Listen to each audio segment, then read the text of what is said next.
Welcome to iDream media. So జనరల్గా మతిమరుపు అంటే ఏంటి? పెద్ద ఏజ్లో చూసేవాళ్ళం. ఇప్పుడు యూత్లో మతిమరుపు ఎక్కువైపోతుంది అని చెప్తూ ఉన్నారు.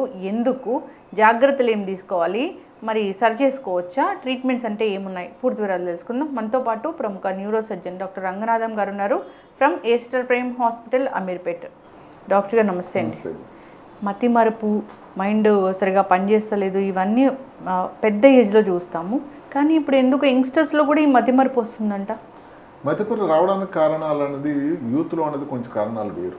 ఇంకొకటి ఏమిటంటే ఇది ఏదో డిమెన్షియా లాగానే మనం దానికి పేరు చెప్పడానికి లేదు. ఎందుకంటే డిమెన్షియా కూడా కాదు, మతిమరుపు అన్నది అప్పటికి దాని బ్రెయిన్ తాలూకా ఫంక్షన్ సరిగ్గా లేకపోవడం వల్ల బ్రెయిన్ ఫాగ్ అనుకోండి. కోవిడ్ టైంలో మనం చెప్పాం, ఏదో బొదరగా ఉండడం, సరిగ్గా గుర్తు రాకపోవడం, చెప్పాలనుకున్న విషయాలు చెప్పలేకపోవడం.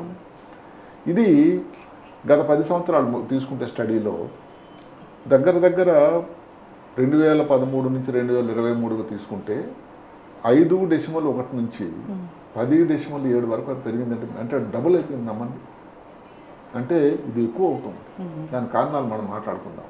2025లో ఒక విశ్లేషణ వచ్చింది, రీసెర్చ్. ప్రతి 3 యువతలో ఒకరికి ఈ మెదమరుపు వచ్చిందంటే ఏదో మర్చిపోవడం, ముందులా జ్ఞాపకం లేదు. షార్ప్గా ఉండేవాడు చదువుకుంటున్నప్పుడు, ఉద్యోగంలో మొదలెట్టాడు, ప్రతి వాళ్ళ నుంచి తిట్లు గాయడం జరుగుతూ ఉంది. ఇవి ఈ వచ్చినటువంటి గణకాలం. యువతలో కూడా ఈ ప్రాబ్లం కనబడుతుంది. యువతలోనే మనం మాట్లాడుతున్నాం. ఇంకా చెప్పుకుంటే దీన్ని జనరేషన్ జెడ్ అంటారు. అంటే 1997 నుంచి పుట్టి 2013-12 వరకు ఉండే వాళ్ళలో ఈ మనం మాట్లాడుతున్న ఈ శాతం. దీనికి మన కారణం చూసుకుంటే స్ట్రెస్ అన్నది, అసలు ఒత్తిడి అన్నది భయంకరం ఒత్తిడి అవుతుంది. ఒక విధంగా కారణాలు కూడా లేకపోలేదు. భౌగోళిక పరిస్థితులు మారిపోతున్నాయి, ఆర్థిక పరిస్థితులు మారిపోతున్నాయి. ఒకప్పుడు ఏదైతే బీటెక్ చేస్తూ ఉద్యోగం గ్యారంటీ, ఇంత జీతంతో ఉన్న రోజులు చాలా మారిపోయినాయి. ఈ మధ్యకాలంలో అమెరికా వెళ్తూ పడుతున్న పాటలు, పిల్లల పాటలు, తల్లిదండ్రులు దానివల్ల కూడా మనం చూస్తూనే ఉన్నాం. దానికి తోడు పులి మీద బుట్టలాగా ఒకటి ఏఐ అని ఒకటి వచ్చింది, ఆర్టిఫిషియల్ ఇంటెలిజెన్స్. ఈ మధ్యకాలంలో డావోస్ అని ఎక్కడ స్విట్జర్లాండ్లో ఒక ముఖ్యమైన సమావేశం జరిగింది. చాలామంది దేశాధినేతలు, ఇంకా పారిశ్రామికవేత్తలు, వాళ్ళందరూ అక్కడ గుమిగూడారు. అక్కడ ఈ ఎక్స్ ఓనర్ ఎవరైతే టెస్లా ఓనరు ఎలాన్ మస్క్ గారు, ఈ ఎన్విడియా అని ఒక కంపెనీ ఉంది, చిప్స్ అంతా తయారు చేసే ఒక కంపెనీ, హువాంగ్ గారు ఉన్నారు. అక్కడ వాళ్ళు సమాధానం జరిగింది. అందులో మస్క్ గారు చెప్పిన మాటలు అయితే అసలు భయంకరంగా ఉన్నాయి. 2035 కల్లా అసలు ఈ ఎవరికి ఇలాంటి ఉద్యోగాలు ఉండవు. అంటే మరి ఇది ఎంత, అది ఏదైతే ఉందో ఫోర్కాస్ట్ అన్నది ఎంత భయంకరంగా ఉంది చూడండి. ఎంతమందికి స్ట్రెస్ అంటే ఇప్పుడు చదివి బీటెక్ వీళ్ళందరూ ఏం చేస్తారు తర్వాత? అయితే లక్కీగా పక్కన ఉండేటువంటి ఆయన హువాంగ్ గారు దాంతో ఏకీభవించలేదు. లేదు ప్లంబర్స్ కానీ, వర్కర్స్ కానీ, ఎలక్ట్రీషియన్ కానీ ఇలాంటి వాళ్ళందరికీ కూడా పనులు ఉంటాయి, అదేదో ఏ చేయలేదు అని ఆయన తేల్చి పడేశాడు. మొత్తం మీద ఈ ఏ అన్నది ఒక డెఫినెట్గా ఒక ప్రమాదం లాగా పంచి ఉంది. రెండోది స్ట్రెస్ అన్నది అది ఒకటి. స్ట్రెస్ పెరిగిపోతే జీవిత విధానం. ఉద్యోగం వచ్చింది, మళ్ళీ రెడ్ స్లిప్, పింక్ స్లిప్ అంటారు వాళ్ళ భాషలో. ఎప్పుడు ఉద్యోగం తీసేస్తారు. ఆల్వేజ్ ఆన్ లైఫ్ అన్నట్టు ఎప్పుడు కూడా సిస్టమ్ ఆనే. ఏది మొబైల్ కానీ లేకపోతే మీ ల్యాప్టాప్ కానీ ఆల్వేజ్ ఆన్. అంటే దానివల్ల ఎంత ఒత్తిడికి లోనవుతారు. యాంగ్జైటీ అంటే అసలు ఉద్యోగం కొంచెం కంపెనీ మారాలా, ఇక్కడ నుంచి లేదు, ఎప్పటి నుంచి బాస్ తిడతాడనో భయం. మూడవది నిద్ర తక్కువైపోయిందండి భారతదేశం.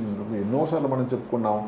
పర్టికులర్ యువతలో, ముఖ్యంగా మన రాష్ట్రంలో కూడా దగ్గర 7 నుంచి 9 గంటల నిద్ర ఉండాల్సినటువంటి యువతలో నిద్ర చాలా తక్కువైపోయింది.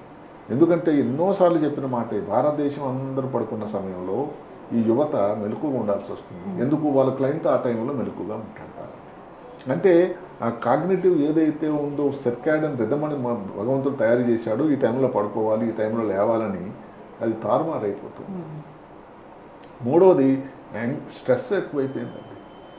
మూడోది ఎక్సర్సైజ్ అనేది జీవితం లేదు. చూస్తూ ఉంటే అసలు మోపకాయం అనేది ఎంత శాతం పెరిగిపోయింది, దగ్గర యువతలో 60% పెరిగిపోయింది, ముఖ్యంగా అమ్మాయిల్లో.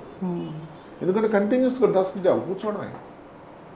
లైఫ్ స్టైల్ మనం ఇందాక చెప్పుకున్నాం, ఆల్కహాల్ వాడకం అన్నది యువతలో చాలా పెరిగిపోయింది. వాళ్ళ ఒత్తిడి వల్ల కానీ, లేకపోతే ఒక ప్యాషన్ వల్ల కానీ, పీర్ ప్రెషర్ ఎవరో పక్కన దోస్తు చెప్తూ ఉంటే దానివల్ల స్టార్ట్ చేయడం కానీ, ఏదైతే కానీ మొత్తం మీద చాలా ఎక్కువైపోయింది. జంక్ ఫుడ్, ఎక్కువ మంది ఒక్కరు ఉంటారు, తల్లిదండ్రులు దూరంగా ఉంటారు, భోజనం అన్నది ఆ టైంకు ఏదో ఒకటి దొరికితే తీసుకోవడం, దానివల్ల తీసుకునేటప్పుడు రుచికరంగా అనిపిస్తుంది. ఎంత దానివల్ల ఉపయోగం మంచి ఉంది, లేకపోతే దానిలో సాల్ట్ ఎంత ఉంది, షుగర్ ఎంత ఉంది, ఇవన్నీ ఆలోచించే సమయం లేదు. ఆ సమయంలో తీసుకోవడం అయిపోయింది. ఈ అన్నిటి కారణం వల్ల కూడా లైఫ్ స్టైల్ ప్రాబ్లమ్స్ కానీ, నిద్ర తక్కువ కానీ, స్ట్రెస్ కానీ, ఎక్సర్సైజ్ లేకపోవడం కానీ, ఇవన్నిటి మీద కలయిక వల్లే ఈ ఏదైతే ఉందో ఈ ప్రాబ్లం మతిమరుపు వ్యాధి యువతలో కామగా నిపిస్తుంది. ఇప్పుడు ఉదాహరణకి ఎవరికన్నా కానీ నిద్ర లేదనుకోండి, దానివల్ల ఏమవుతుందంటే మెమరీ కన్సాలిడేషన్ ఒక మాట ఉంటుందండి. అంటే మీరు ఏదో చదివారు రాత్రి, ఆ తర్వాత నిద్ర లేదనుకోండి, అది తెల్లారిసరికి మనం చెప్పగలగాలి కదా. ఇప్పుడు మన కార్యక్రమం చేస్తాం, నేను తెల్లవారులే లేకపోతే నేను ప్రిపేర్ అయ్యి వచ్చాను కదా, అది లేకపోతే మనం చెప్పగలం జరిగేది కాదు కదా. ఈ మెమరీ కన్సాలిడేషన్ అంటే మెదడులో ఉండేటువంటి జ్ఞాపక శక్తిని బాగా బయటకు చెప్పగలిగిన సామర్థ్యాన్ని తగ్గిపోతుంది. అదే కాకుండా స్ట్రెస్ ఉండడం వల్ల ఏమవుతుంది, ఈ స్ట్రెస్ హార్మోన్ ఉంటుంది, కార్టిజాల్ ఎక్కువ ద్రావకం తయారవుతుంది. దానివల్ల ఏమిటంటే నిద్ర తక్కువ ఉంటుంది, గాబరగా ఉంటుంది, యాంగ్జైటీ ఉంటుంది, బ్రెయిన్ ఫాగ్ అంటే ఏది అసలు గజిబిజిగా ఏది సరిగ్గా గుర్తుండదు వాళ్ళకి. అదే నిద్ర కానీ ఊబకాయంగా ఉండేటట్టు దానివల్ల ఏంటి ఇవన్నీ పెరుగుతాయి. దానివల్ల బీపీ, షుగరు ఇవన్నీ పెరుగుతూ ఉన్నాయి. దానివల్ల చిన్న వయసులోనే మెదడులో ఉండే రక్తనాళాల్లో కూడా మార్పులు వస్తున్నాయి. న్యూట్రిషనల్ ప్రాబ్లం అంటే ఏదో ఒకటి తీసుకోవడం, జంక్ ఫుడ్ తీసుకున్నా కానీ సరైన భోజనం ఏదైతే ఉందో అవసరమైనటువంటి ఆరోగ్యకరమైనటువంటి న్యూట్రిషన్ ఉండేటువంటి భోజనం సరిగ్గా తీసుకోవట్లేదు. దానివల్ల B12 డెఫిషియన్సీ, తర్వాత ఒమేగా-3 ఫ్యాటీ యాసిడ్స్ ఉండేటువంటివి కూడా డెఫిషియన్సీ కూడా రావడం వల్ల బ్రెయిన్లో ఈ మతిమరుపు ఇబ్బంది కూడా వస్తుంది. అలాగే కొంతమందికి తెలియని డయాగ్నోసిస్ లేని అంటే వాళ్ళ ప్రమేయం వల్ల తప్పు లేకుండా ఇప్పుడు హైపోథైరాయిడ్ ఉందనుకోండి, అది ఎవరికైతే థైరాయిడ్ గ్రంథి కానీ పనిచేయడం తక్కువ ఉంటే దానివల్ల కనబడుతుంది. సరే సార్, మనం B12 డెఫిషియన్సీ కూడా చెప్పుకున్నాం.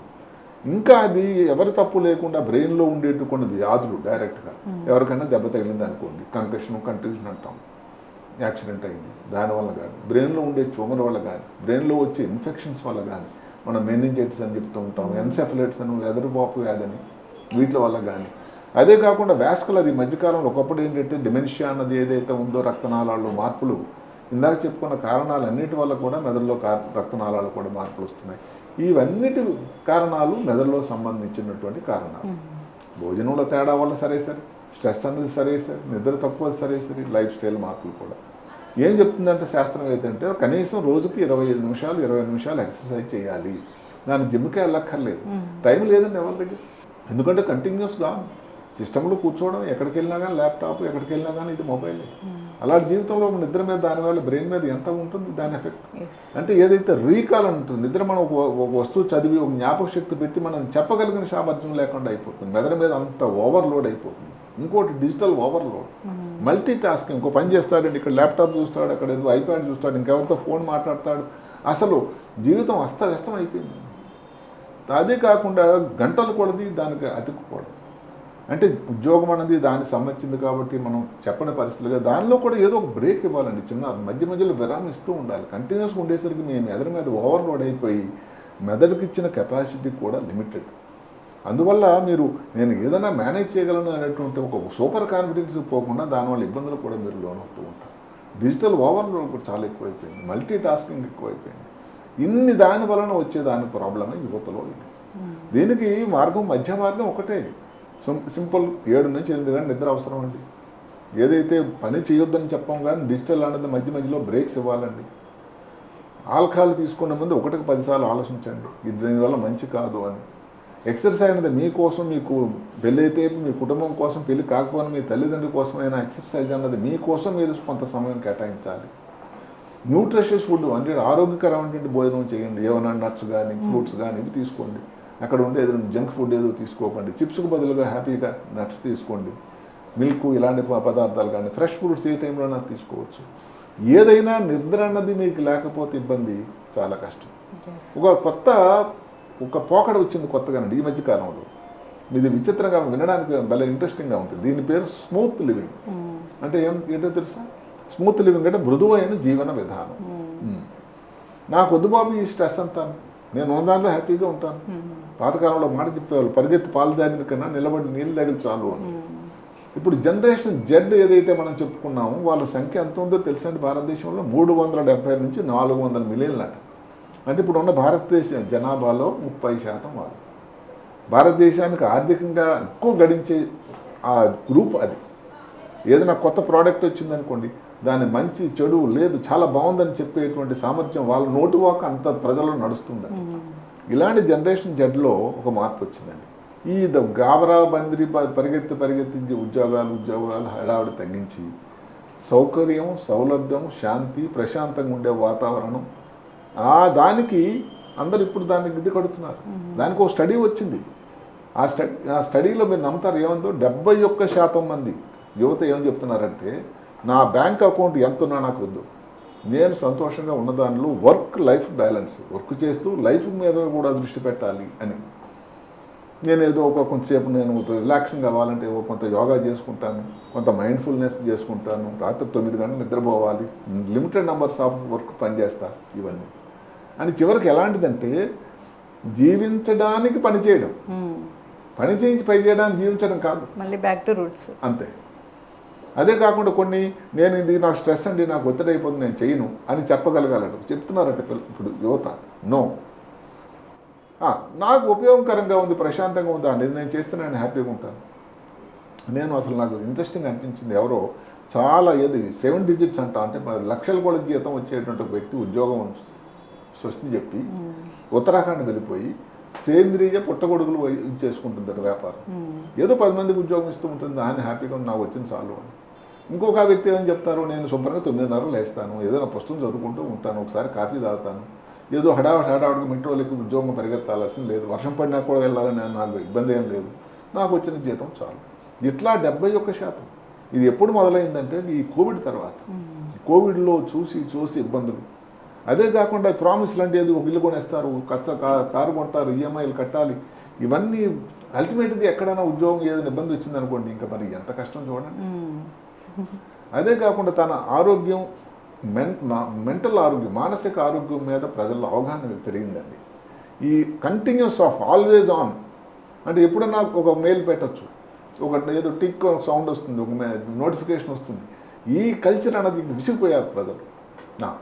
ఆ బాస్ ఏంటంటే రాత్రి 12 అక్కడి నుంచి 12 ఒక మెయిల్ పెడితే చూడకపోతే ఏమంటాడు అని ఒక స్టేజ్కి వచ్చింది. మొత్తం మీద యువతలో ఈ మార్పు వచ్చింది. ఇది ఒక విధంగా మంచిది, కానీ దాని వలన అందరూ కూడా ఏం ఆలోచిస్తున్నారంటే, ఇంతవరకు ఏదైతే ప్రొడక్టివిటీ అన్నది, ఉత్పాదకత, ఇప్పుడు అంతే ఉంటుందా లేదా, అదేమిటి మాకు సశామిరా, మాకు ప్రొడక్టివిటీ కాదు, మేము ఉన్న దాంట్లో మాకు ప్రశాంతం కావాలి, ఇది ఎన్నాళ్ళు ఉంటుంది నిలకడగా, ఇదంతా చూడాలి. మొత్తం మీద జనరేషన్ జడ్లో కొంత మార్పు అయితే కనబడుతుంది. ప్రొడక్టివిటీ కోసం వచ్చిందిగా, వచ్చింది, అది కూడా దానివల్ల ఇంకా స్ట్రెస్ అయిపోయింది కదా వాళ్ళకి, దానివల్ల ఉద్యోగాలు ఊడిపోయింది, మరి ప్రాబ్లం కదండి. అందువల్ల ఏంటంటే ఇవన్నీ కూడా వాళ్ళ చేతుల్లో ఉన్నవే. ఇప్పుడు మాటకు అనుకుని ఉద్యోగం చేస్తూ చేయాలి, వర్క్ లైఫ్ బ్యాలెన్స్, ఆ మాట అది ఒక పెద్ద రామనామం లాగా ఒక సూత్రం అండి. పని చేయాలి, జీవితం మీద కూడా సరిగినట్టు ఉన్న దాంట్లోనే మనం ఆరోగ్యంగా ఉండాలి. వాకింగ్ అన్నది మినిమం నేను అందరికీ చెప్పేది, 1 గంట సేపు కానీ కూర్చుంటే ఒక 3 నిమిషాల మధ్యలో ఒక చిన్న పచారులు చేసి రావాలండి.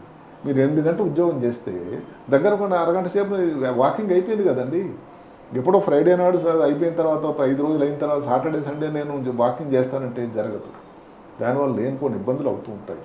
యువతలో ఈ మార్పు అన్నది కానీ తొందరలో కానీ త్రుట్లో తెంచకపోతే, మీరు చెప్పినట్టుగా తర్వాత ఏదన్నా కానీ ఇబ్బంది పెద్ద వయసు వచ్చిన తర్వాత మళ్ళీ ఇంకా అలాంటి ఆల్జీమర్స్ వ్యాధి లాంటివి రావచ్చు అని భయపెట్టడం కాకపోయినా కానీ ఒక అవకాశం అయితే లేకపోలేదు. ఆల్కహాల్ అనేది 100% దూరంగా ఉండండి. న్యూట్రిష్ ఫుడ్ తీసుకోండి. నిద్ర చాలా చాలా ముఖ్యం. బ్రెయిన్ అనేది సృష్టికర్త తయారు చేసినప్పుడే ఎవరికన్నా కానీ 8 గంటలు 7 నుంచి 9 గంటలు నిద్ర అవసరం. సరే 1 గంట అటు ఇటు అయినా కానీ పర్వాలేదు. వ్యాయామం చేయండి. స్ట్రెస్కి సాధ్యమైనంత వరకు ఏదన్నా ఇది తీసుకోండి. ఒక యోగాల క్యాంపులో చేరండి, లేకపోతే ఈ అన్మైండింగ్ అంటాం, శుభ్రంగా ప్రశాంతంగా కూర్చోండి తెల్లవారు లేవగానే. ఇలాంటివన్నీ వల్ల మీకు ఏం జరుగుతుంటుంది, మెదడులో ప్రశాంతత వచ్చి మీ పని మీద మీరు ఇంకా దృష్టి ఎక్కువ పెట్టగలుగుతారు. చక్కటి ఇన్ఫర్మేషన్ డాక్టర్ గారు. ఉన్న దాంట్లో సంతృప్తిగా ఉండాలి. సో ఎక్కువ అదే ఇందాక చెప్పినట్టుగా ఆ మృదువైన జీవితం అన్నది హ్యాసిల్ ఫ్రీ హార్మోనియస్ ఆంగ్లంలో అంటే ఏమిటి, ఒత్తిడి హడావుడి తగ్గించేసి ఉన్న దాంట్లో సంతృప్తిగా ఉండేటువంటి జీవన విధానం. దాన్ని చెప్పినట్టుగానే జీవించడానికి పని చేయడానికి జీవించడం కాదు, ఇంకా జీవించడం అంతే. ఇంకా మన యంత్రం లాగా చేయటం అన్నది సడన్గా ఆ మాట ఇప్పుడు వాళ్ళలో వచ్చింది. అదే కాకుండా సెల్ఫ్ కేర్ అని ఒకటి వచ్చిందండి ఇప్పుడు. అంటే ఏంటి, నా గురించి నేను చూసుకోవాలి అనేటువంటి ఒక ఆలోచన కొంచెం పెరుగుతూ ఉందట. ఇది ఒక విధంగా మంచిదని చెప్పాలి. చక్కగా చెప్పారు డాక్టర్ గారు. ఫాలో అవ్వాలని కోరుకుందాం. అయితే నెక్స్ట్ చాలా హెల్తీ జనరేషన్ చూస్తాం మనము. అంటే స్ట్రెస్ లేకపోతే అంతే కదా, లైఫ్ స్టైల్ పోయినాయి కదా. స్ట్రెస్ లేకపోతే బీపీ రాదు, షుగర్ రాదు, హాయిగా నిద్ర పడుతూ ఉంటుంది, ఊపకాయం రాదు, మీరు టైం కొంత టైం వెచ్చించగలుగుతున్నారు, ఎక్సర్సైజ్ కోసం తీసుకునే భోజనంలో కూడా మార్పు వస్తుంది, ఆరోగ్యంగా ఉంటారు. సెల్ఫ్ లవ్ అనేది ఉంటుంది. అందరు ఫాలో అవ్వాలని కోరుకుందాం డాక్టర్. చాలా చక్కటి ఇన్ఫర్మేషన్. ధన్యవాదాలు. And for more videos, Please subscribe to iDream. Please subscribe to iDream. Please subscribe iDream. And please subscribe to iDream. For more videos, subscribe to iDream. please like, share and subscribe to the channel. Congratulations, iDream. Subscribe to iDream. Subscribe to iDream. So subscribe to iDream Media. iDream ki iDream team andarki huge congratulations. Please subscribe iDream Media. Please subscribe to iDream. Subscribe iDream. Please subscribe to iDream. iDream అంటే నా కళల channel subscribe చేసుకున్న నోరు తిరుగుతలేదు, మీరైతే గంట గుర్తు కొట్టండి. For more such videos, please subscribe to iDream. Subscribe to iDream. Please subscribe to iDream. Please subscribe iDream Media. Please do subscribe to iDream. Please subscribe to iDream Media. For best entertainment and information, please subscribe iDream. And don't forget to subscribe to iDream.